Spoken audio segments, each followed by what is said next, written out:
going on, everybody? Welcome to the Purple People Podcast. It's Tuesday, December 16th. I cannot believe the year is almost over. Welcome to the show, guys. This is episode 626 of the Purple People Podcast. We are reviewing the Sunday night game in Dallas, and man, there were some people who lost a lot of money on this game, and it makes me laugh. That's the first thing I saw on the internet was, of course, the Vikings come in and just wax Dallas at home. It's like, what the hell? And it's like, well, that is this season. This season has been a bunch of head-scratching question marks in good and bad ways. But I know Duron Bland had a good game against Justin Jefferson, but that Dallas Cowboys defense, that secondary is all beat up and all struggling. The most dangerous team in the NFL is the Minnesota Vikings when they are mathematically eliminated from the playoffs. We can And they beat got a any... path where they could play spoiler to a lot of people at the end of the season. Yeah.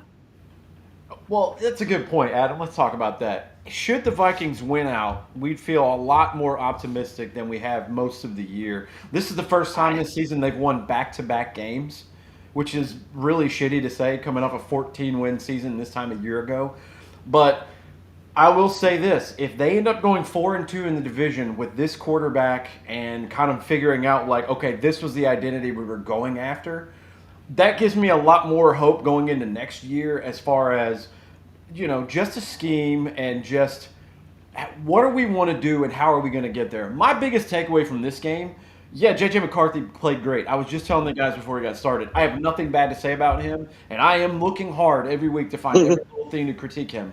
But the biggest thing that I got from this game is Kevin O'Connell, along with good play, the players actually have to play well and be sort of healthy, figured out a system to where, oh shit, this is how he can be really good. I gotta admit, I got a little frustrated right off the bat when it wasn't even a minute into the game and there was that J.J. McCarthy interception, and I was just like, oh boy, it's gonna be one of these nights, ain't it? Oh, yeah. Same. I thought that too, Adam. Hey, I'll give the kid credit. That was one of those kind of, it's football, the ball gets tipped, it comes down, it was a bad interception. Those things kind of happen. I'll give the kid credit, man. He put it right behind him, came back out on the field, and did what he needed to do for the remainder of the game. I'll tell you guys this. I sent it to Kyle, and I'll implore you all to go to YouTube. The QB School from JT O'Sullivan. So I watched this before just to kind of recap the game and get the memory fresh again for what happened. It's funny when you look at the little bitty details that we don't know because we don't play quarterback. And he's talking about how the quarterbacks have like an offset kind of thing. Like you can see my fingers here. The left foot's forward a little bit. He goes, I kind of don't like this. And I was like, why would that matter? Like, what does that mean? So he explains why that interception happened and why there's a half a second of hesitation to where if he had set it up a different way and the coaches had set it up a different way, maybe it gets out on time. And he's also talking about the design of two receivers going this way to the right of the field. He goes, I probably would have wanted something better than that, but you guys aren't looking at that. You're just like, oh shit, I see a safety coming off unblocked. He's like, that's fine. If he's unblocked, that means somebody's free out there. That's the way a quarterback has to think, and JJ's not there yet.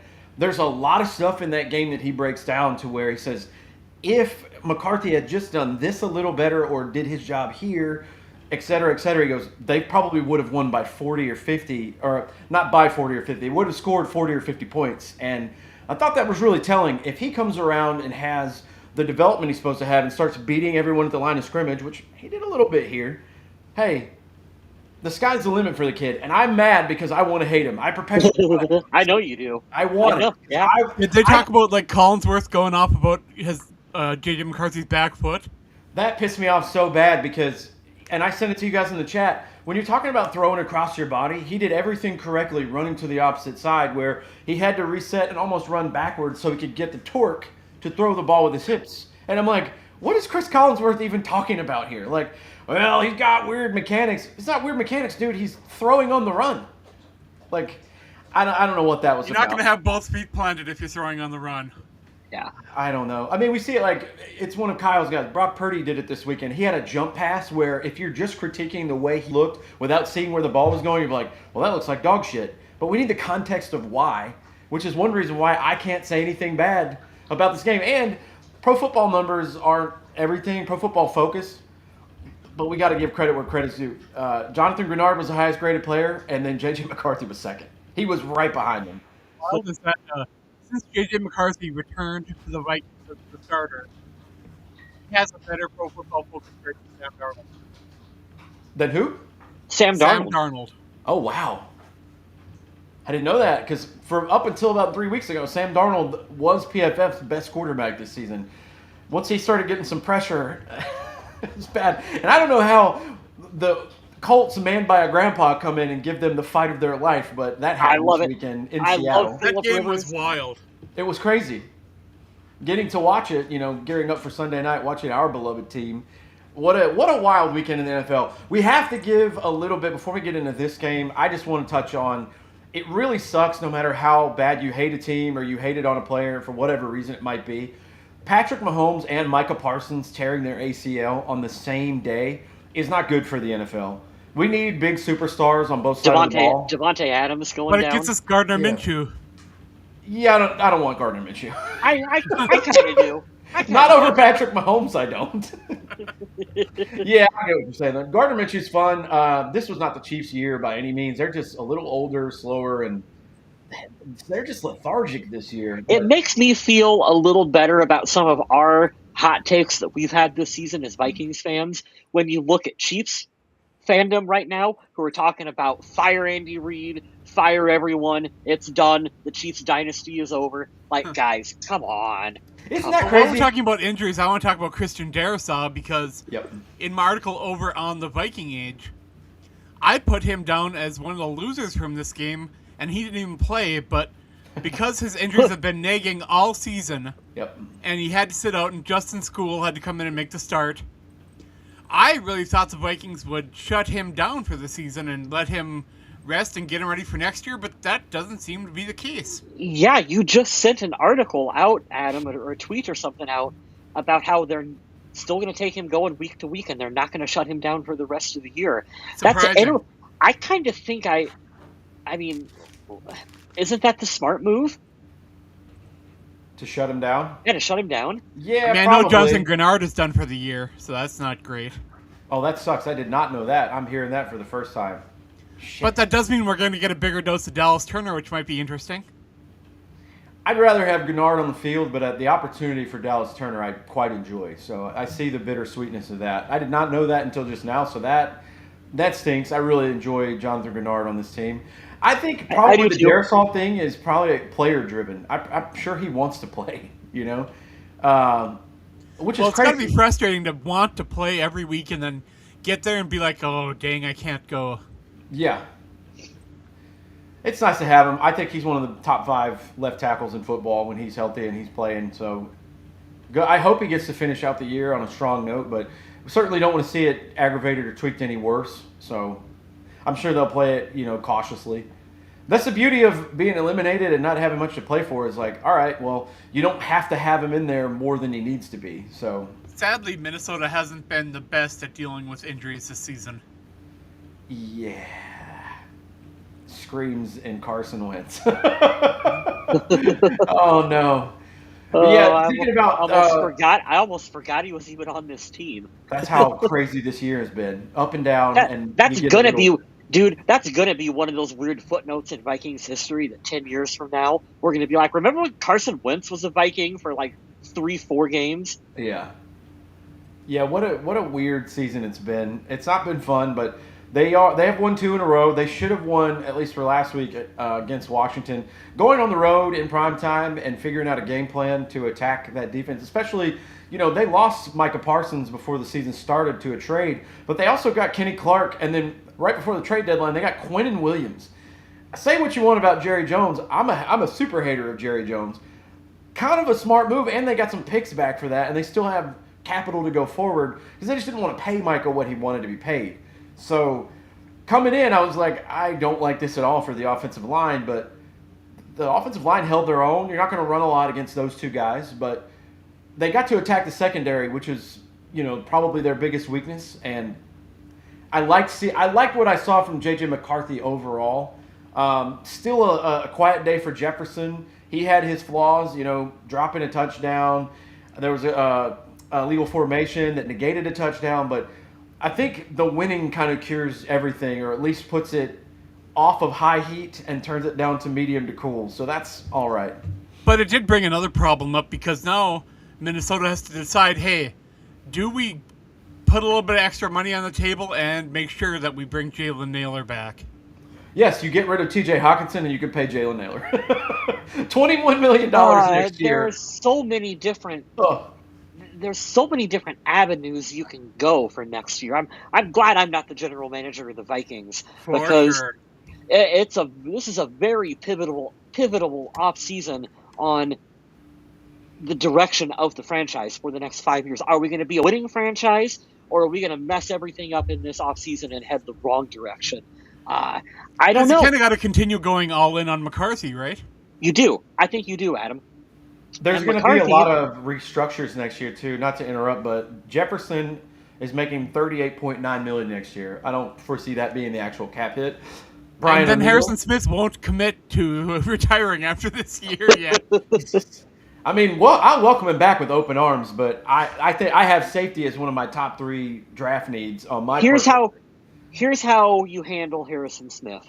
You let him do the soft retirement. We don't need you at training camp. We don't need you at preseason.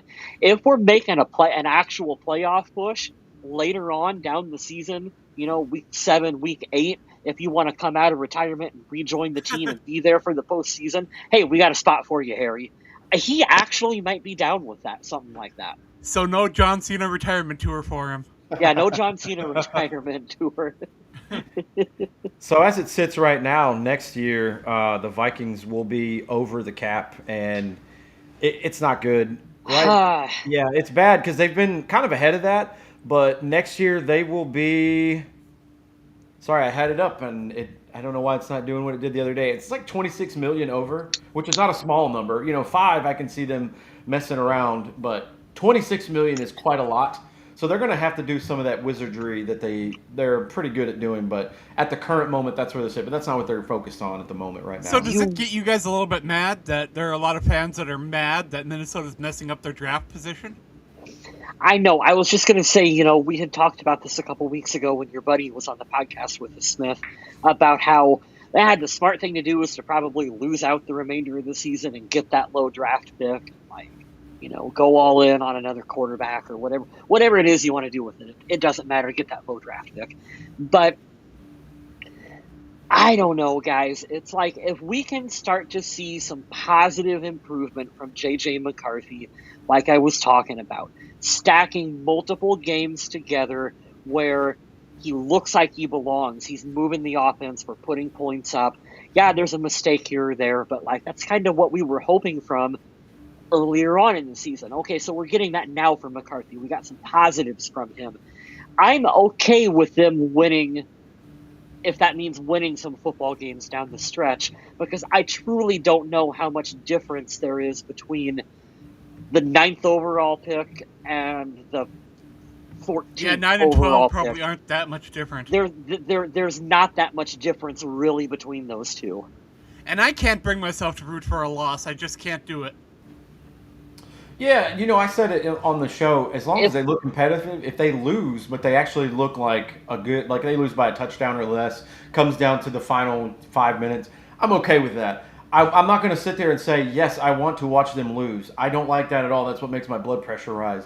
I just don't want to watch games where they get their ass kicked and it looks like they did no preparation that week. I don't want to watch McCarthy pass for 53 yards and two interceptions and be like, Speaking what? of that, how are you guys liking the relaxed, kind of casual, go out and have fun, J.J. McCarthy? What do you think of that version? I think that's the way he needs to be all the time. Why weren't we doing this week 1? Yeah. I love it. Yeah, it should be like that all the time. I don't think, and what I learned yesterday and watching a little bit of that stuff, in the QB school is Kevin O'Connell likes long developing plays, but you also see between the last few weeks there's a lot more tight end heavy stuff, bigger bodies and personnel, like running emphasis, even though it might change. Like that beautiful disguise run on 4th down where McCarthy trots in like Peyton Manning did. Peyton Manning clone there? Right. That's beautiful. And I'd love to know if that was McCarthy's doing or if that was just designed like that, because everyone's sold on it. You see T.J. Hawkinson get thrown around, committing to the bit, basically. But you got to have the O-line first. I've been preaching that for years. Let them protect, and if they can protect, the long developing plays will come. My biggest gripe, man, it's kind of superficial, is how are you going to get Jefferson more involved? Because it's not even about if he wants that or not. With the money he's getting paid, he damn sure better be the leading receiver on this team every freaking week. He has And the to bad be. thing is that it doesn't look like, McCarthy's not actively avoiding throwing the ball. They're Jefferson's targeting. way. Yes, They're trying. They're targeting. They're trying to get him the football. There's a conversation to be had, and I don't know how you start it in Vikings fandom, but McCarthy and Jefferson are just not on the same page. They don't have good chemistry with one another right now, and But I yet, don't know. both Addison and Naylor have adjusted pretty well. Yeah, Yeah. and you're seeing Hawkinson all of a sudden get out there and making some splash plays And Josh for the Oliver. team. Right. So, and I understand that, hey, Jefferson is always going to command the other team's best corner, or most of the time he's going to at least be double covered out there too. So it's going to be harder for probably a younger quarterback to fit the football into him. This also leads into a really difficult conversation that I don't know if Vikings fandom is ready to even have. I'm But not. if you know where I'm going with this, Adam, if you are rolling forward with J.J. McCarthy as your quarterback and you don't necessarily know if they have good chemistry, or I don't want to say if you don't, you always need Justin Jefferson, but if you feel like you're going to be running more 2-3 tight ends and a fullback set, do you trade Jefferson in the offseason for some assets to bring in to better fit the team for J.J. McCarthy? But while is we're that- talking about trades, we also got to kind of touch on the people that don't think that J.J. McCarthy is a guy and want to go all in on trying to get someone like Joe Burrow. That's another conversation you can have too. Well, the bad part about the Joe Burrow conversation is your biggest trade asset is Justin Jefferson. They can't take him. What are you going to do with 3 number 1 wide receivers taking up half of your cap? You can't. Yeah, they can't afford. They can't take that So contract. Yeah. even for me, I've been an advocate of saying trade Jordan Addison because on every other team, he's half the teams in the league. He's a 1A or at least a 1, if not like look at LA, right? Maybe Devontae Adams has another season or 2 in him, but look at LA. You imagine if he went back home to California, he went to the Chargers or LA and the Rams, and like that's where he got to go. Here's the shitty part. Here's the Go shitty ahead. part, Smith. Do you pay Addison because him and McCarthy are showing better chemistry with one another? No. And then Well, that and Addison has had a trade, year with double-digit touchdowns already too, so trade he has proven himself despite being an idiot. I know you. These are really, really difficult conversations to have. I think you can nail a wide receiver closer to Jordan Addison on your roster. Getting that, obviously Jefferson's like once every 3 or 4 years, but I'd rather hold on to that guy while he's in his prime and you've already paid him. So we don't have to negotiate the salary for at least another 2 years while McCarthy's still cheap, rather than, well, you're a number 2 and you're kind of good and you have chemistry, but also you like to fall asleep in your car after you had substances. And then, oh, by the way, you like to speed. Like, I can't trust I that know. kid at the moment, and I'm not going to be an asshole and be like, he can't do better and be a better person and grow. But at the current moment, as it sits on December 16th, no, I'm good. I don't need it. I would rather try to move him and keep Jalen Naylor on the cheap, and then, 3rd round pick if you want to go get the receiver that should have went in the 2nd, and like, damn, that guy's still there? Why'd the Vikings draft a receiver? Well, you'll find out by May because so-and-so's moving on. I don't know. I could be crazy saying all that stuff. We don't know what they're going to do. There are so many different directions this team can go in the offseason, and it does stink that we're talking about the offseason when there are still regular season games to play where Minnesota can play spoilers, especially to division teams, Yeah, that'll be fun. They still have an opportunity to go 4-2 in the division, which would be hilarious. And only further proves my point of division winners don't deserve to host playoff games. You need to go at the end of the season. If you win your division, of course it has to matter and mean something. You get a guaranteed playoff spot, but I still can't sit right, and poor Sam Darnold might be looking on the outside again 2 years in a row, where he's got a team that wins 12, 13, 14 games, and they don't get to host a game. I think that's total shit, and they need to change that. I don't think the 7-9 whatever, or whatever the Panthers or Bucks end up being, which is going to be dog shit, they don't deserve to host a playoff game. That's crap. They need to fix that. But while we're talking about the quarterback situation, there's also a lot of rumbling that maybe the Vikings might be interested in going back after Daniel Jones after this year. You said the Vikings should go after Daniel Jones again after this year. Uh, I don't think he'll do it. he's played very well. Are we? I mean, I don't know, because I still deep down really just want McCarthy to be our guy I really want him to be the guy. in Minnesota. Yeah. But I also understand the need for, based on his play on the field and the injury history that we've got from him so far, you truly need to address that backup quarterback position more than what they did this year. You cannot afford to roll into next season with Carson Wentz and Max Brosmer out there as your backups behind him. So Daniel Jones as your quarterback too, yeah, I don't hate that. Is he going to? But at this point, would he take a quarterback two position? No. Is he going to come here to be your quarterback too? No, he's not. Until he got hurt, he could argue and say, like, I had us in prime position to win the division He did. and fight for whatever. And here's the thing. Specifically right now on December 16th, I want nothing to do with Daniel Jones. He's not going to be ready. And Achilles, we've seen with Rodgers that second year out, and then Cousins didn't look the same. It's going to take another 2 years from right now is when you'll really be able to say, And what okay. was McCarthy's injury?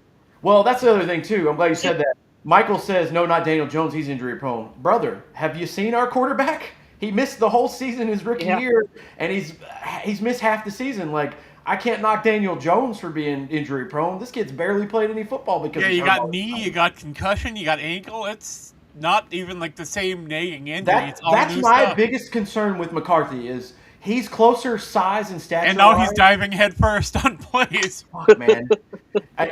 He's closer size-wise to Bryce Young and Kyler Murray than he is to Josh Allen, Justin Herbert, Joe Burrow, and that concerns me. That's my biggest gripe about him now after I've seen him be competent a few weeks in a row. I'm like, oh, I don't doubt your arm talent and your power. I know you can throw the ball 55 yards. Are you going to be available? Among other things in the offseason, that kid needs to work on his mechanics, and I want to see him bulk up, like get some size out on there, kid. Because you know what, Kyle? That's what Josh Allen did. He's not, to your point, man, he's not going to ever be a burner. Like, he's not Lamar Jackson, who's another really shifty quarterback that can move and run really fast. He's not that. So if he gets bulkier, I don't care because I don't expect him to be running around. Like, he's not going to get 60 yards rushing a game. You know what I mean? And I don't want him to. Yeah. That's a good point, man. He does need to bulk up a little bit, especially after the knee thing and he went down to like sub 200. Any quarterback under 200 pounds, I don't even want him on the roster, dude. And I understand he was hurt and he had to rehab, but it's like, you're going to get murdered out there. Have you seen? Like you're saying with those mobile quarterbacks, I like Jaden Daniels. I like what I see from him. But when they keep rolling him out and putting him in danger, it's scary. It is. And he's got a slight frame as well, so, you know. But that's to Kyle's point, too. Stop diving with your head first, dummy. It's funny. It's funny how the same problem. The NFL loves mobile quarterbacks. There's been a fascination with mobile quarterbacks for the past 10, 15 years now. But it's the same issue that it's always been with that style of play, is that the risk of injury is so high that at a certain point, I don't know if you want your quarterback out there doing all these designed runs and RPOs and shits and stuff. There's a really select few guys like your Michael Vicks or your Lamar Jacksons who can do it consistently and actually gash the other team with. The majority of the other guys, man, I just want you standing back in the pocket and be a little shifty. That's okay. But I don't need all this other trickery out there. Yeah, we need J.J. McCarthy to hit that gym and work on those legs like Jalen Hurts and get that J.J. push going. Here are your list of quarterbacks next year who are set to be available. There's only two restricted free agents. That would be Tommy DeVito and Jake Browning. The rest are unrestricted. I'm going to go through these really fast. There's a lot. Aaron Rodgers, 42. No, thank you. No. Joe Flacco, 41. No, thank you. Josh Johnson, 39. Case Keenum, 38. Nope. No. Russell Wilson, 38. Tyrod Taylor, nope. Nope. Jimmy Garoppolo, 34. Nope. Brandon Allen, 33. Teddy Bridgewater, 33. Nope. Wentz, 33. Mariota, 32. Trubisky. I like Trubisky. I would absolutely look at him. Is it Josh Johnson that's been on like half the teams in the league? Yes. He's with Washington now, but he's 40 years old, so I would expect him Nope. to have a lot of that. After Trubisky, Kyle Allen, 29, he'll be 30. Jake Browning, 29. Gardner Minshew, 29. Skylar Thompson, 28. Daniel Jones, 28. Kenny Pickett, 27. Tommy DeVito, 27. Malik Willis, 26. I like that a lot. Zach Wilson, Yeah, he's not Trey going to Lance. become available. No And way. Sam Green Howell. Bay's not letting him go. Probably not. The only one I like on that list that could be, but why would he leave Buffalo? Because they're in a good spot. Is Mitch Trubisky. He's 31. He's been in the league a minute, and he would be able to, hopefully, process and mentor. But Maybe because they get bad weather, but not as bad as Chicago, you know. oh, God, Adam sent the funniest thing earlier. We got to talk about that in a minute. Before we get into game balls and donkeys, I want to talk about this because going over the year, because it's almost over, and kind of doing in review, the biggest frustration I've had, and we'll do a show where we do the overall like MVP for the season, the donkey of the season, all that stuff. We've done that before. I think the biggest mistake that was made was handing J.J. McCarthy the starting job. We all complained the first half of the year, at least the first 8 games, of this kid doesn't know, he doesn't know what he's doing. And I blame the coaches for that. Had they brought in an actual backup from the start that could have challenged him, you don't need to bring in Aaron Rodgers. He would have started over him.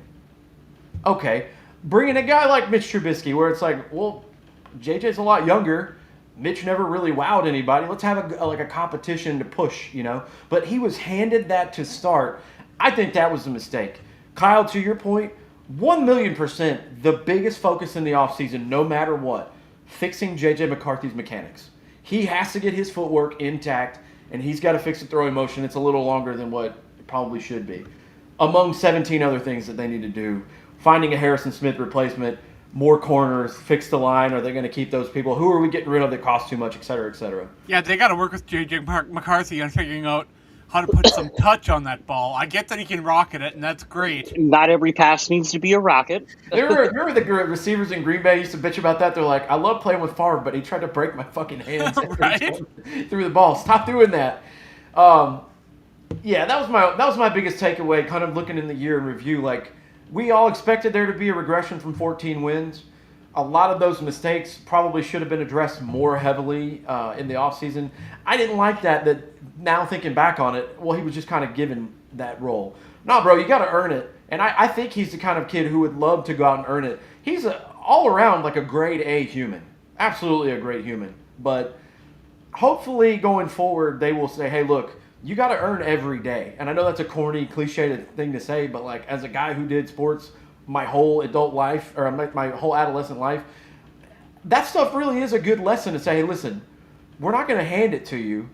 And I think going forward, Kevin O'Connell now, because he's shown 2 weeks in a row, I've been bitching, can you make the game plan centered around your quarterback? Don't make him mold to you. You mold to him. That's what a coach does. He looks competent, guys. And if they can continue to build on that and kind of do what his strengths are while also fine-tuning the things he needs to fix, dare I say I'm going to come around on this kid after one season when I wanted to throw him in the trash. To be fair, there was a stretch there where he looked like he didn't even belong as a third-string quarterback in the NFL. Like, he was historically bad out there on the field. And I don't know. Here's a good comment. He needed to be humbled. Yeah. Yeah. But the big question is, how does the GM and the coaches see J.J. McCarthy? At home, we can say whatever we want when we watch him on TV. Yep. But, the GM has 4 years to evaluate him and say, he's our guy or he's not. And I'm still not sure where they're at in that process. And part of me also wonders, even though he's playing better, was this Kevin O'Connell just saying, I give up, go play backyard football, I don't care what you do, you're not going to be on this team moving forward? Or is this, that could legitimately be what they're thinking right now, is that, like, we don't care, we're basically done with you, we're moving on. I don't think for the cap and for the where he's at in his process of his rookie contract, I don't think that's a viable option. I 100% believe he'll be on the team next year. That's just me. But I do believe, like you're saying, and we were saying earlier, Do they make a push for Joe Burrow? Do they try to go and get Kyler Murray, Anthony Richardson, somebody like that? Like, I don't know what their plan is, but I I, don't. I don't think JJ McCarthy's not going to be on the team, especially after he's starting to show a little bit of life.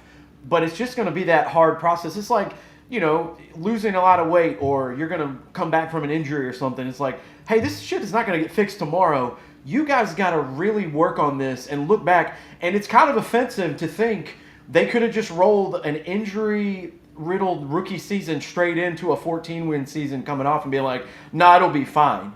I think they're going to look back on that if they have any sense of humility and be like, well, we fucked up with that. Let's not do that again. But we also got to note that those last 2 games for J.J. McCarthy were against defenses that were absolutely struggling. Good point. So, this game against the Giants, I know right now on paper the Giants are bad. They're not a very good team. I expect this to be a But very their close defense, game. especially their front line defense, is strong. And don't get it twisted. That quarterback has juice. I hate the word moxie with every fiber of my being, but he's got swag and moxie, and that adds something when you walk out there and you just don't give a fuck. You're like, hey, we're going to go sling the football around. I don't care that you have the number 2 corner in the league. I don't care that you have a nasty D-line. Watch this. Yeah, the Giants are not going to be a cakewalk. I know there are fans out there saying, oh, but look, they've only won, 2-3 games this season? Two games, I think. Yeah, ignore all that because when they take the field, none of that matters. It's also, you have to look at the context of it. If it's 2 games and you're the Raiders where you're getting your ass kicked twice in one season where it's 31-0, yeah, I'd feel pretty confident. New York will be in games to the very end. And I'll just read them off to you here. So, week 2, Cowboys. At the Cowboys, they lost by a field goal. Versus the Chargers, lost by a field goal. At the Broncos, lost by 1 point. 24-20 to the Bears, who are leading the NFC right now. Only lost by a touchdown versus the Packers, second, and they're in the playoffs. 34-27 against the Lions, who are a much better team than them. It's a lot of one-score games. It's a lot. They just lost to the Commanders last week, but it was 21-29. That's still a one-score game. They're not a cakewalk. They're figuring themselves out, and it being so late in the year and being an outdoor game, I don't like that because you should run the ball more when you're playing outside in December, and I don't like the Vikings run game. I'm going to tell you right now, I absolutely love that Aaron Jones was a Viking for a short period of time. 100% can move on from him next year. I wouldn't be surprised if the Vikings take a running back in the first round next year. I would. And I don't like Chris Collinsworth very much, but he was absolutely right during that broadcast that Minnesota had to attack Dallas' secondary. They had to. Yep. I feel the same way about New York. You're going to have to do something in the pass game because you're going to rush against Dexter Lawrence, Brian Burns. I forget the guy from Penn State that just got drafted this year. Like, you're going to run at that all day? And this is not a slight against our running backs at all. I really like Jordan Mason. Aaron Jones is still very good, especially throwing the ball out of the backfield. He's awesome, after the catch. But we don't have a top 16 running back unit in the league. And our offensive line still hasn't really put it all together. I mean, there's some good players on the offensive line, but I don't think they're a unit quite yet. Correct. Yeah, it'll be interesting. We're looking forward, though. Let's talk about this Dallas game. Let's put it up here. I can't believe I'm going to give a game ball to J.J. McCarthy. Y'all, please talk me out of this. Tell me right now I shouldn't do it. So the highest rated player is Jonathan Grenard with a 90.5. That is blue on Pro Football Focus, which is blue chip player. You want a whole team full of those. Yeah, blue is elite. J.J. McCarthy, number 2, 89.7. He's not even 1 point behind Jonathan Grenard. Have a day, 9. I hate that you call yourself 9, and you are a cornball sometimes, but you know what? You're the quarterback of my favorite team. I think you're a good human being. I think it's been a rough year for you, and you've probably been through way more than we really know about and think about. So have a day. That's such a good point that you made, and I do think it counts for something. Where you look at McCarthy, and you just know, and this goes for all these top athletes, McCarthy was probably the best player on his high school football team. They probably never lost, probably won a state championship all 4 years of high school. He goes on to college. Yeah, it's a stacked football team, but hey, I mean, they won a national championship. He's running a pro-style offense. Like, he hasn't lost. He doesn't lose. It is humbling for him to come into the NFL and have as bad a performance as what he's had. So kudos to him for staying strong and being able to go out there and fight through it. Don't call me out like that, Jonathan. How dare you? How dare you call out my typo? Yeah, Gamballs. Sorry guys, I was fat fingering here. Yeah, I'm gonna give it to JJ McCarthy. There's a lot of people who had really good games yesterday, though. I'm excited to see who you guys choose. I will go with Jalen Naylor because I just think he deserves it. And honestly, I want to go with the kicker again, but he's gotten enough game balls from me lately. Jalen Naylor, number 2 ranked offensive player from this game with 86.0.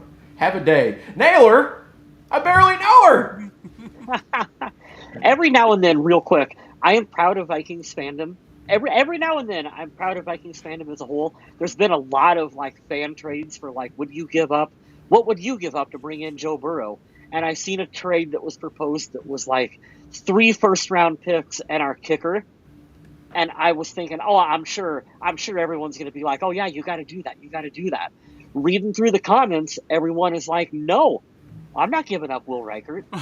No, there's no way I'm giving him up. You don't give up the leading NCAA points haver. Right. So like, I'm like, what? Honorary game ball to Vikings fandom for not biting on that trade and saying that you would give up our fantastic kicker for Joe Burrow. But opposing teams, all they gotta do is put some wires over the crossbars and it's all over. Hey, you know what? Speaking of kickers, Kyle, honorary game ball to Brandon Aubrey. I appreciate you having the worst game of the season against us. And he is an incredible kicker, arguably the best in the league. And he got outplayed by Will Reichert. He's very good. He's from 50 yards, it feels automatic. And when he missed that, my jaw dropped. I said, no way. Missed another one, you're like, ooh, he's having an off night. That sucks. Because the Vikings only won this by what, 8 points? If they're only marching down the field with 2 points, then they're down 2 points at the end of the game, you know, that's a major difference when you're within a field goal to tie or a field goal to win versus... Oh, yeah, that's a completely different ending. Yeah. Yeah, for my honorary game ball to Brandon Aubrey. There you go. For my game ball, I'm going to give it to a guy I've been kind of hard on all season, and I've been saying that we need to cut him. We need to move on from this veteran after next year. Now I'm reconsidering a little bit, and I'm saying, okay, he's getting paid too much, but maybe we restructure the contract, and maybe we keep T.J. Hawkinson around just a little bit longer, because you know what? He had himself a game, and there's some good chemistry building with him and McCarthy out there on the field. And Hawkinson's actually been creating separation in the past game and making himself a target that can actually catch footballs. And sure, he's not the best at yards after catch, but what can you do? Right, he has been. To be a burner. I want him to catch the ball on third down. And let's be fair. I mean, we kind of got, just as NFL fans as a whole here, kind of out of whack as to what the tight end position was supposed to be. When we were looking at guys like Rob Gronkowski and prime Travis Kelce that are out there basically just as big-ass wide receivers. That's not really what your tight end is supposed to be. Yeah, I said that to people who had Kyle Pitts on their fantasy team last week. Well, they were eating healthy. You got to give it to credit. So it's kind of weird when receivers have the same amount of yards. Addison was 2 for 2 for 66. Hawkinson was targeted 5 times. He hauled in 4 for 66 as well. So he's tied for the leading receiver in this game. And, yeah, the number has to change financially. But I get what you're saying, man. He's a good dude. I love that Detroit gave us to him. And, like, he looks like the logo. And I like him as a player.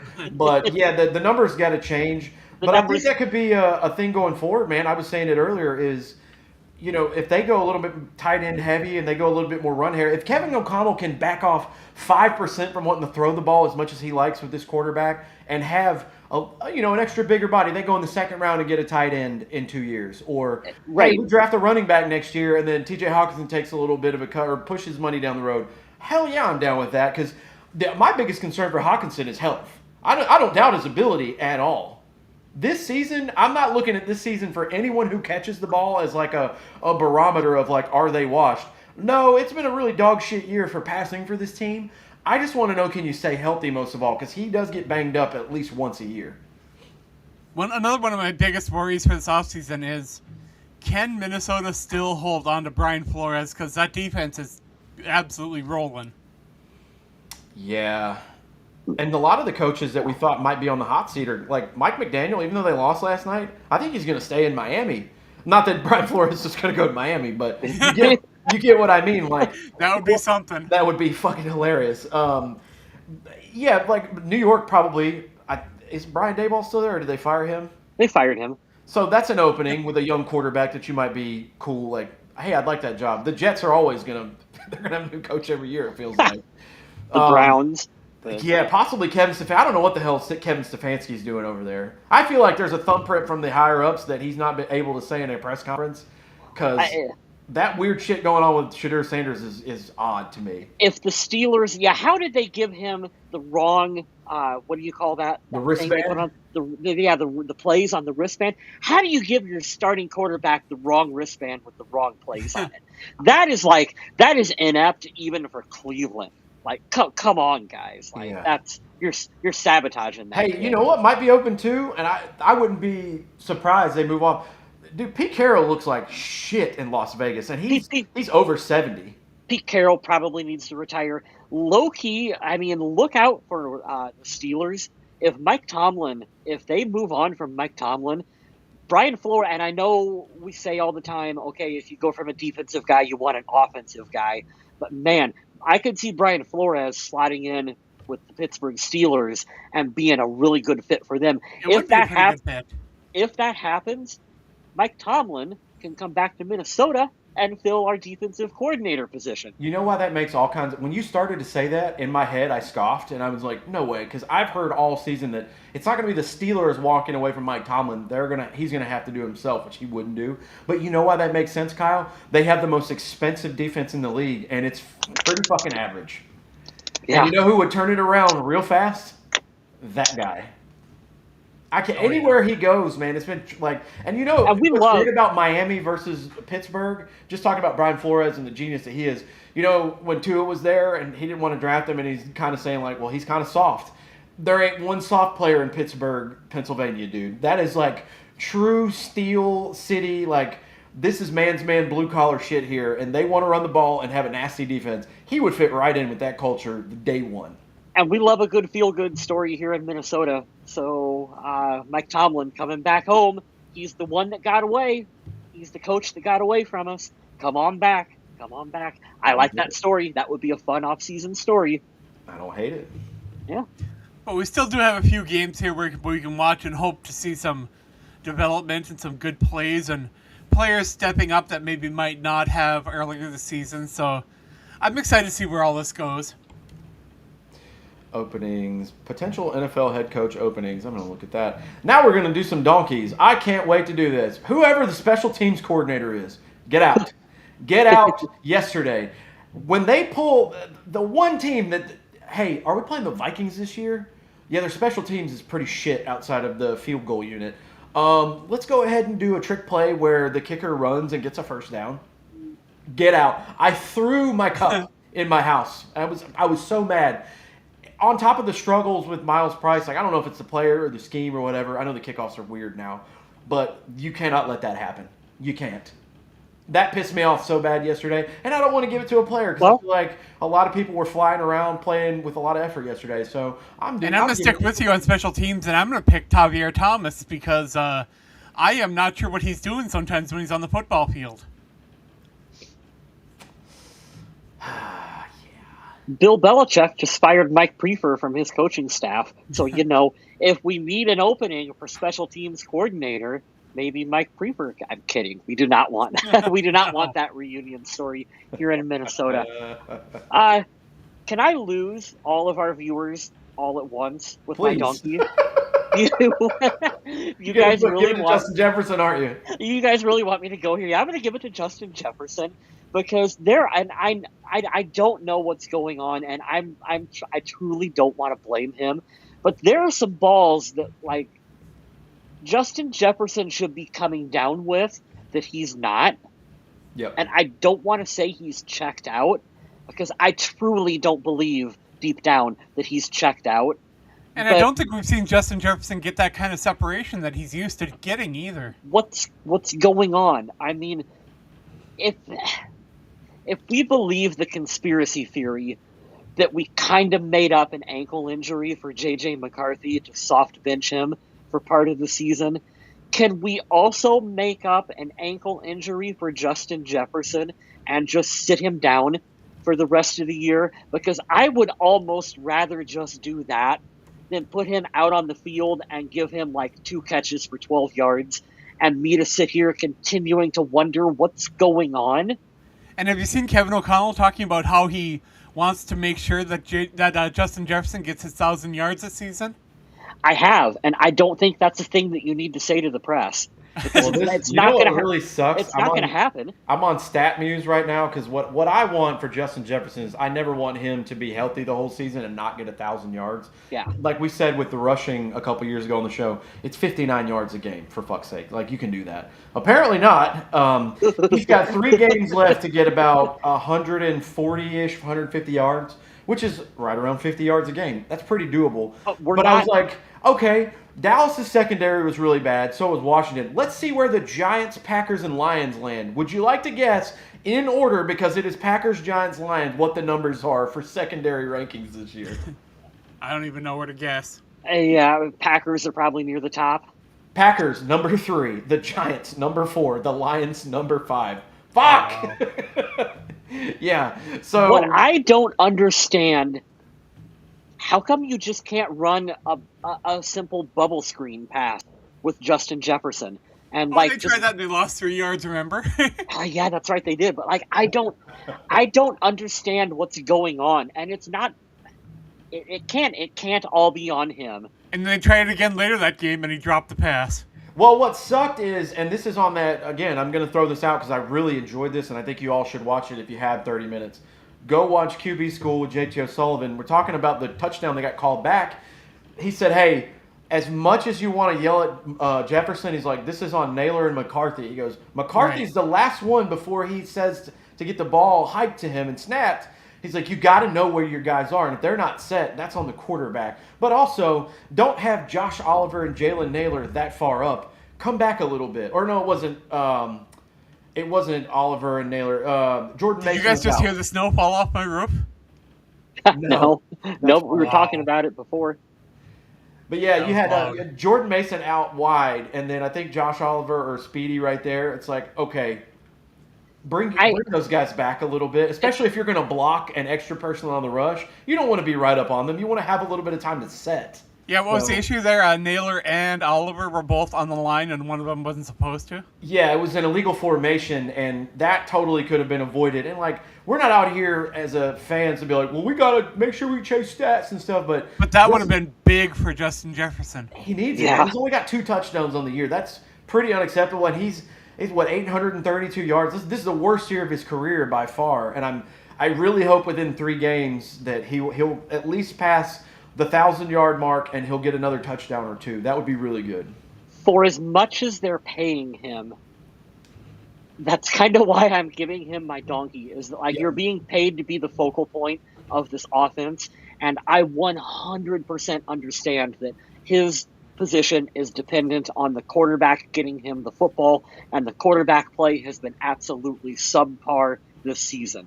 I want to say Jefferson's targeted, 8 times that game or something like that? Yeah, so, when you're 2 for 8, some of that's on you. That's exactly where I was going with that, Smith. That at some point, dude, you're supposed to be one of the top 2 or 3 best receivers in the league. I need you to just contort and come down with a, oh, that pass was too high? Well, fuck it. I one-handed it and come down with it anyway. That's what you're supposed to be doing for McCarthy right now. But I do know that, like I said earlier, McCarthy needs to figure out how to get some touch on that ball. He does. It's a little Jefferson to haul in. Yeah, it's crazy because we've seen throws where you're like, it was a couple of games ago, maybe it was 2 or 3 games ago, where he threw one to Naylor on the left-hand side. It was like in between the numbers.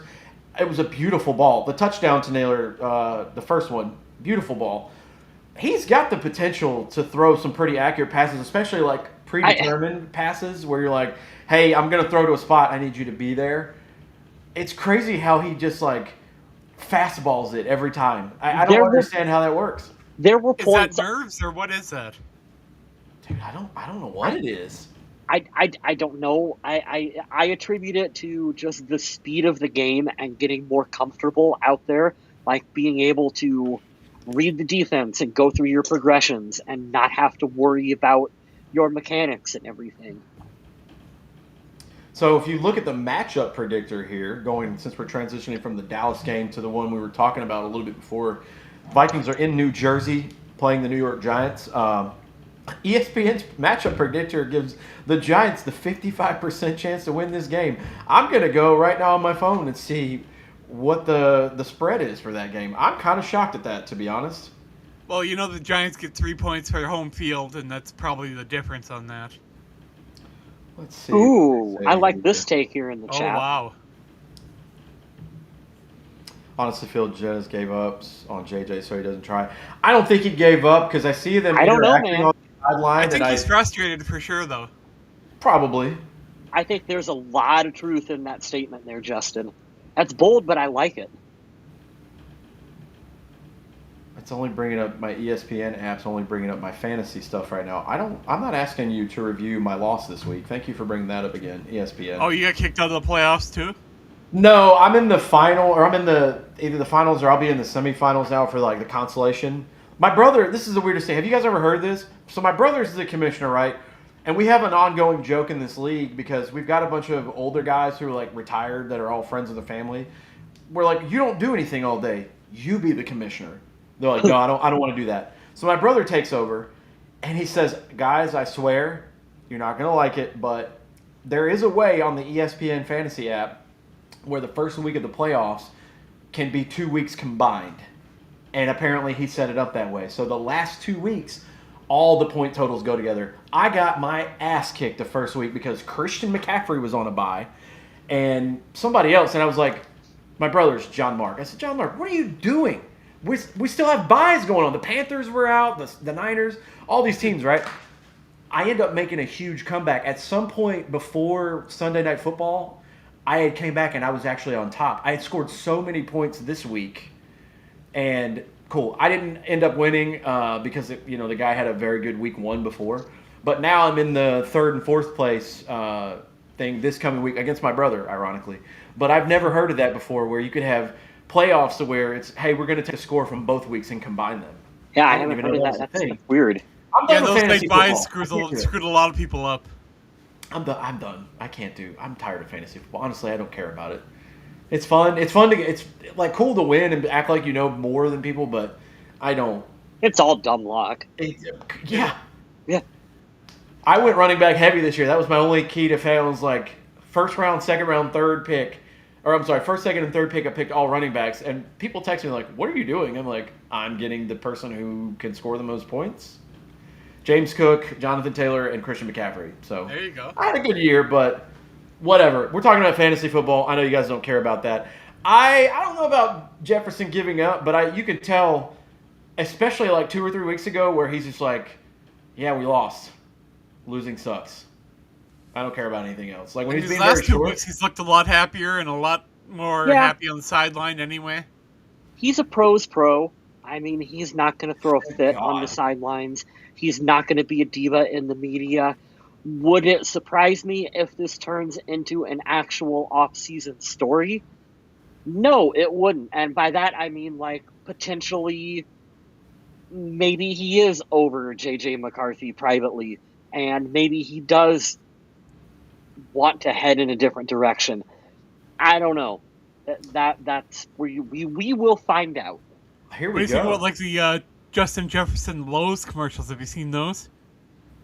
I've seen them, but I don't know with the diamond bucket necklace. I haven't. I haven't seen that one. Oh boy. What's the context on that? Is it good or bad? It's odd. Odd? Okay, I'll have to look it up.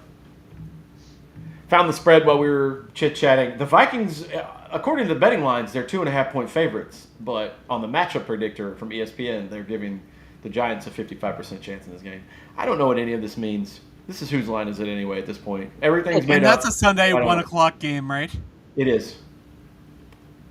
Yeah, Sunday 1 p.m. East Coast time. It's funny, my neighbor next door, he's a big Giants fan, and he's like, do you want to go to this game? And I said, is it in New York? Yeah. And it's what? It's Christmas week? I said, absolutely not. I'm not sitting outside for that shit. Here's the problem with that. Isn't it the Vikings and the Lions on Christmas, and then we get Snoop Dogg at halftime? Yeah, That was cool. that'll You be told us fun. about I that. That like is that. awesome. Yeah, so you're at it's their final road game.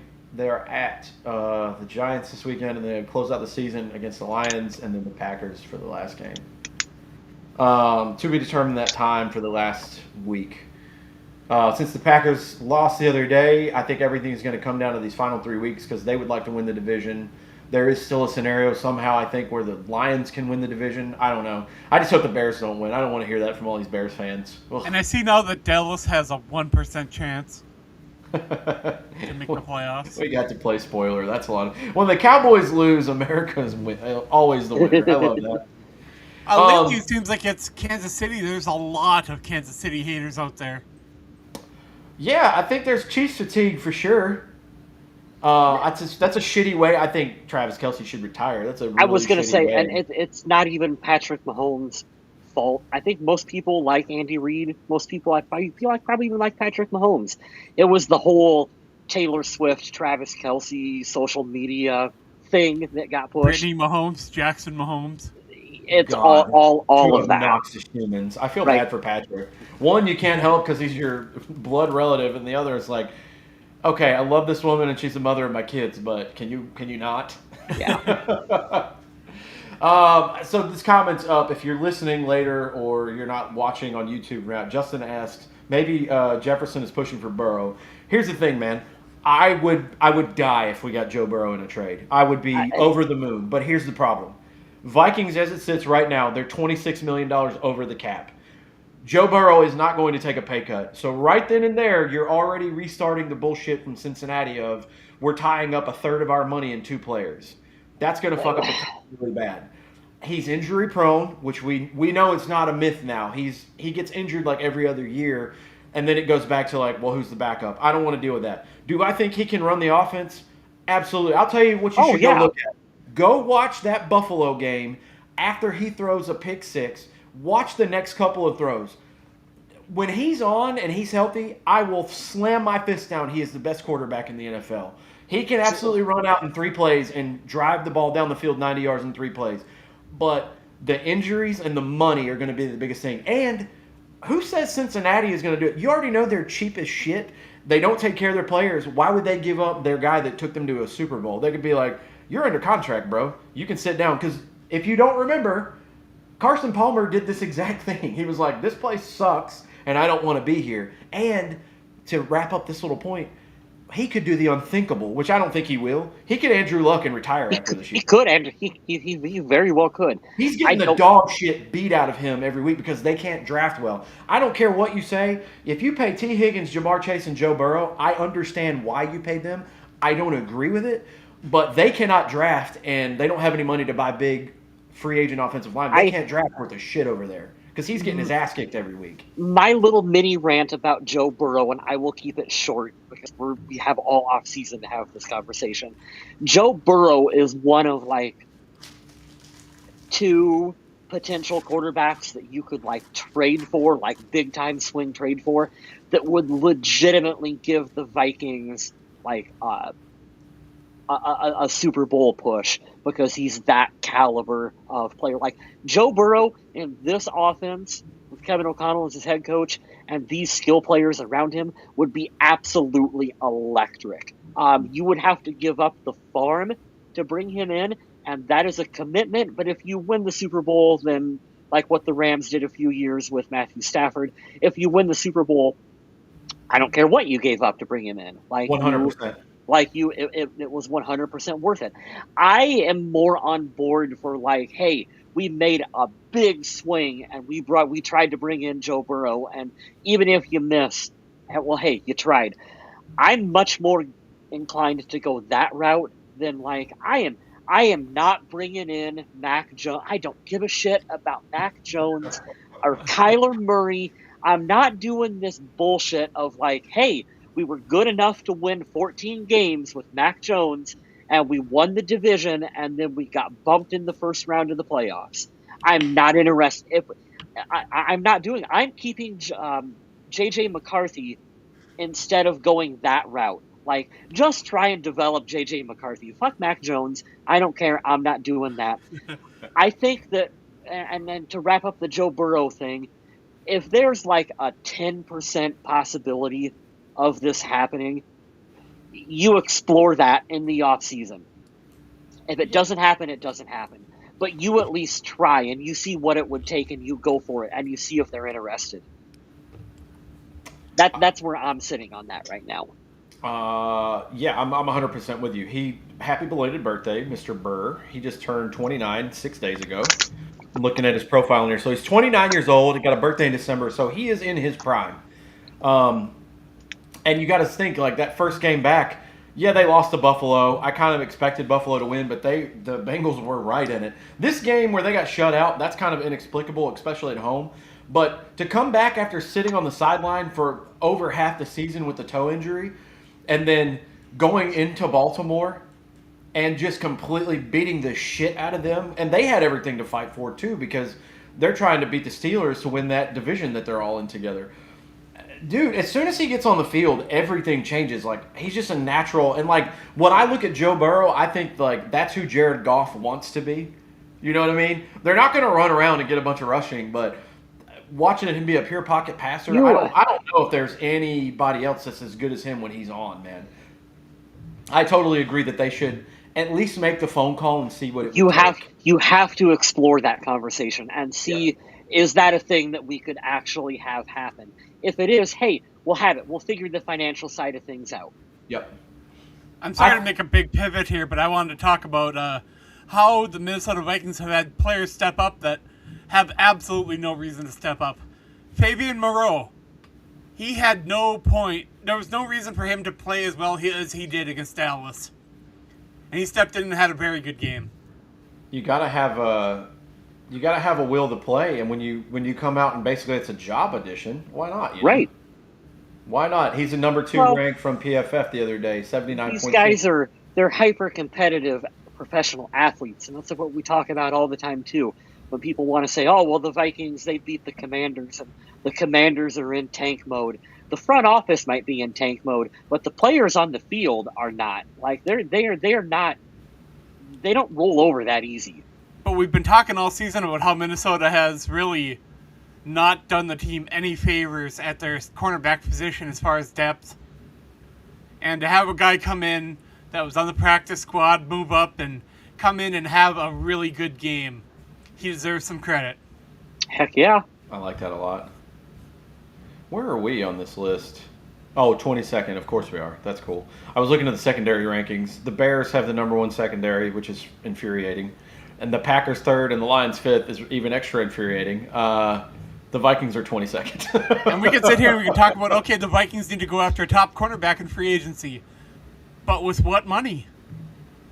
Yeah, that's the thing. This team's going to look a lot different than it does right now versus next season because they're going to have to let some people go. And then also, you're going to have to move some money around or cut players. I don't know. I don't know what's going to go. Plain and simple, whether it's the current GM or a new GM that comes in, you have to start drafting better and you have to start nailing some draft picks. You need to get more production out of these guys. Now, Dallas Turner looks like he's turning into a pretty good starter out there for the Vikings, and I like the path that he's on. But you have to start hitting more consistently in the draft. And not just a wide receiver. Yeah, correct. Yeah, that part. Isn't it funny how some teams just like, we can't draft a quarterback ever, but Green Bay can never draft a wide receiver that's worth a shit. Like, it's so funny, the riches and wealths throughout the history of the league. Yeah. I'm looking at the active roster here on Spot Track. So Justin Jefferson commands 38.9 next year. Brian O'Neill at 23.2. Darisaw at 23.1. There's Jonathan 2 restructures. Yeah. Jonathan Grenard at 22.3. Jonathan Allen at 21.6. Absolutely not. And I like him. He's having a good year for the team. You brought him in for a 2-year deal, but that's 7% of your cap right there. Javon Hargrave, $21 million, 7% of your cap. T.J. Hawkinson, $21 million, 6.95. Byron Murphy at 19.5. Dude, no. I couldn't believe. He did have a good game. I couldn't believe when they put up the numbers for him the other night when, at the beginning of the game, I'm like, let's meet the Vikings defense. Byron Murphy, PFF, 100 out of 108 corners.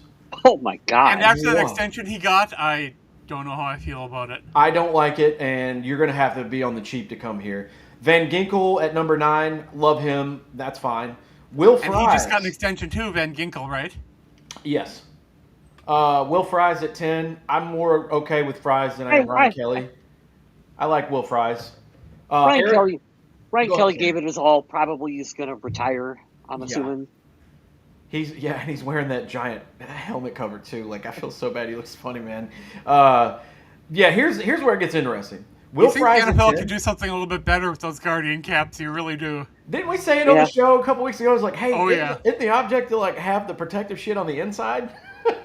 But I know they do. But it's Why? Yeah, I know. Why can't that stuff be on the inside of the helmet and helmet just be bigger? I won't do all of them, but Will Fries is 10 at 17 million. Aaron Jones at 14.8. No thanks. Ryan Kelly at 12. Like you said, he might retire. So there's almost your cap hell right there, gone. But then And the if you good want to thing bring is that people in, Minnesota does have most of their draft picks, so that's a positive. yeah, let me look that up and we can end the show on that. I know they have a 1, 2, and 3, but we'll do Vikings draft picks for this year. They have 8 picks, so they have a 1, a 2, a 3, a 4, a 5, a 6, a 7. No, that's this year, sorry. Here we go, draft selections. And we got to consider, too, with Sam Darnold playing all year and being healthy, and then Daniel Jones playing the bulk of the year, they will get comp picks, so that's cool. Right.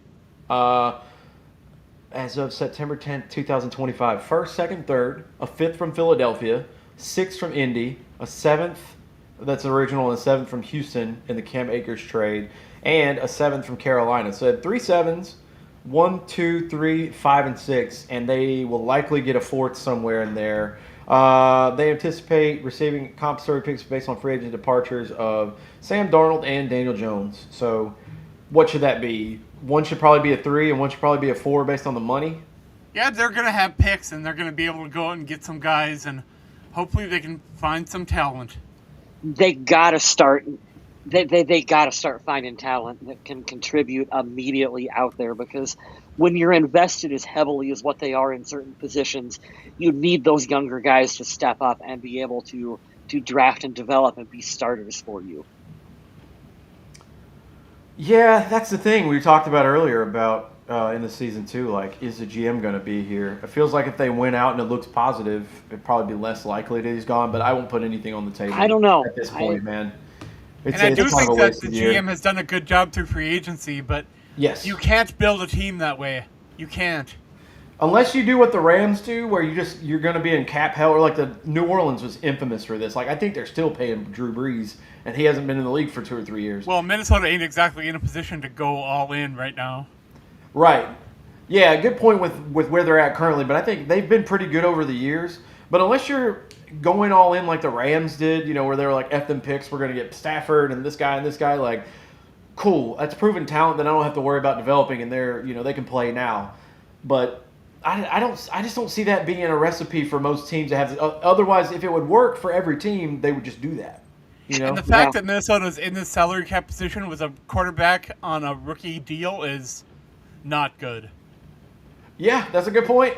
I didn't even think about that. It's frustrating because I feel like, didn't we just get ourselves out of salary cap hell? This past offseason. Yep. Yeah, it was like we just moved on from all the veteran players from like the Spielman era and a bunch of big Spielman era contracts, and hey, we're moving forward, and we immediately got right back to what we were getting ourselves out of. We were out of that Spielman era until we go and give a 4th for fucking Adam Thielen at the beginning of the year.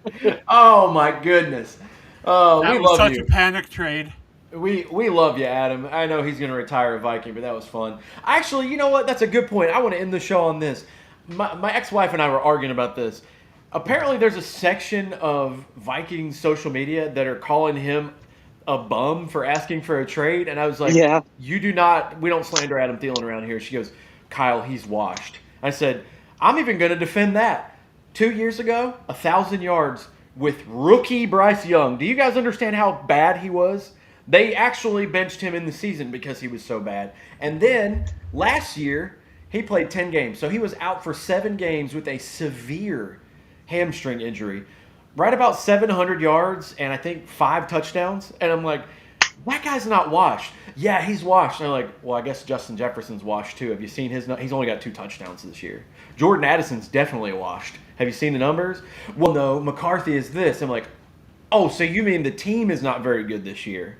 And I tried to like bait back in. I'm not going to tolerate any Adam Thielen slander. And if the team's stupid enough to give up a 4th for him when he's like 35 years old, that's on the general manager. I don't want to hear anything bad about Adam Thielen over here. That would be cool, Bob. He is unfortunately not going to get one in Pittsburgh. That would be the Hey, you last never know. team. That would be the last team in the NFL playoffs that I would predict that would win a Super Bowl. I'm torn because if Adam Thielen gets a ring, that means Aaron Rodgers gets a 2nd ring. Do we want to live in this universe with Aaron Rodgers having 2 Super Bowl rings? I'm fine with it, but I don't think it's possible. I don't think they're talented enough. I'm fine with that. Dude, you guys realize that the meme that's going around right now, right? Since what, 2000 or 2001, this is the first year where we won't have Peyton Manning, Tom Brady, or Patrick Mahomes in the playoffs. Or J.J. McCarthy. I love that meme. Yeah, that I honestly don't care who wins this year. I don't think the Eagles are good enough to win it, so that makes my heart happy. At this point, I'm rooting for Josh Allen or Matt Stafford to ride off into the sunset, get a second one. I would like cool. that. Because Saturday does not want the Bills to get a ring before Minnesota, though. I know, but I really like Josh is really good, man. Yeah. I feel bad for him having to sit back when he's had to play Superman and then only losing to Burrow and Mahomes teams in the playoffs. Like that sucks. I feel like they're the Vikings of the AFC, man. They are. They got to be close to it. And I believe Pro Bowl voting is either ending or ended already. And I don't know what Minnesota players would make the Pro Bowl, but boy, those specialists from Minnesota were trying hard. They're winning right now. I heard it on Rich Eisen yesterday. He's like, hey, would you like to guess who's the number 1 vote at all the positions? Like, we'll go through it really fast. And they said, who's the long snapper with the most votes? And I'm screaming, Andrew DePaula! And, of course, they said his name, and they're like, who is that? And I'm like, don't worry about our king over here in Minnesota, all right? Don't worry about him. I'm assuming if Jefferson doesn't get voted in just based on name recognition alone, he'll be a Pro Bowl alt because someone will back out and he will just slot in because it's Justin Jefferson, guys. He's one of the top 5 faces of the NFL. Yep. He is very marketable, and the NFL will want him at the Pro Bowl. That's what made me so angry this year. Pro Bowl game, sorry. I know that he's not having a great year, but the graphic was Dak Prescott and J.J. McCarthy. I'm like, get him off of my screen and put Justin Jefferson up there in that graphic. What are y'all doing? And then he comes out and has the best game of his career. Sorry, J.J. I apologize. So you're saying when they do the player intros that come up on the bottom of the screen where it's like J.J. McCarthy, Michigan, it should just be Justin Jefferson, LSU, pause. Justin Jefferson, LSU. The entire intro is just him. No, it was when they go to commercial break, they've got the players. And then throw CJ Ham at the end. Yeah, CJ Ham at the end. I hope he doesn't get another touch the rest of the year. CJ Ham 2025 stats, we put it in the chat earlier. 1 rush, 1 yard, 1 touchdown. Greatest stat line ever. Good for you, dude. Get it. I know his wife flew out. He is such an underrated player. That's such a dirty position. No love for the fullback. You don't ever get the football. You got to be the lead blocker for someone else. It's your job to get out there and do that dirty work. Here we go. And do you ever want to pick up a blitz? A big, edge rusher running at you, and you got to chip him or, do what you can. That's gotta hurt. Yeah. So he's an unrestricted free agent next year, but I will say I'm happy for him. And not that he wants his business out there, but this is public information, CJ, if you have the internet. I'm happy for him. He's going to have a good life. He has made $19.7 million in his career as a fullback. Good for him. And his family and everything on social media look real happy. They love having him in Minnesota. And the Duluth native. I love all of that. Yeah. Big fan of that guy. Like you said, Adam, okay, your job duty today is go stop Danielle Hunter. Go chip block Danielle Hunter. You got to chip Myles Garrett. Good luck. Have you seen Myles Garrett and Danielle Hunter? Yeah. Those guys are scary. They're doing pretty well this year, both of them, at least individually. So Cool. It's fine. I just got a notification. My indoor camera. My dog is moving around. He knows we're about to end the show. I was just going to ask because I was going to say it's about that time, and I don't see a snout yet. Oh, Adam, you know the drill. Let me put these banners up here. Let me type so you can filibuster for a second. Yep, you can check out my work over on the Viking Age as well as social media, where you can see me at MN Viking Zombie wherever you like to do your social media. I'm on all of them, so head on over to wherever you do social media and let's chat sometime. Heck yeah. Kyle West is on Blue Sky at Vaguely Square. Yep. Like I always say, just to start a shitstorm with him, go talk politics, go talk religion, talk about the meaning of life. He would love to add you and discuss those things on a public platform. I've seen that you've been rewatching some movies lately. Have you seen anything interesting? I've been rewatching Stranger Things. I have been working my way up to the new season, so I am on season 4 of Stranger Things right now. I think I stopped watching after season 2. Yeah, season 1 is really good. Season 2 was a bit of a step down. Did not like season 3 at all. That's awful. Skip it. Season 4, we're getting back to form here. So I just didn't like how that second season ended. It was not for me. I can't say that I've seen the second season. I saw the first one, which was pretty cool. But you got these 30-year-old people running around like they're kids, you know? It's like, really? It's like every 80s and 90s movie, you're like, these are high school kids? Right. I can see your 5 o'clock shadow, sir. But once again, thank you to everyone who joined us in the chat. We love having you guys here. And we'll be back next week to talk about the game against the Giants. In the meantime, stay close.